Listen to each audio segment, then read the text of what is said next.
امام مالک رضی اللہ عنہ نے شریک بن عبداللہ بن امی نمر کے واسطے سے خبر دی اور انہیں انس بن مالک رضی اللہ عنہ نے کہ ایک شخص رسول اللہ صلی اللہ علیہ وسلم کی خدمت میں حاضر ہوا، عرض کیا یا رسول اللہ، قحط سے جانور ہلاک ہو گئے اور راستے بند، اللہ سے دعا کیجیے۔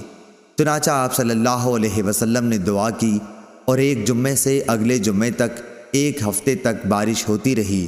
پھر ایک شخص نے رسول اللہ صلی اللہ علیہ وسلم کی خدمت میں حاضر ہو کر عرض کیا کہ یا رسول اللہ، بارش کی کثرت سے راستے بند ہو گئے اور مویشی ہلاک ہو گئے۔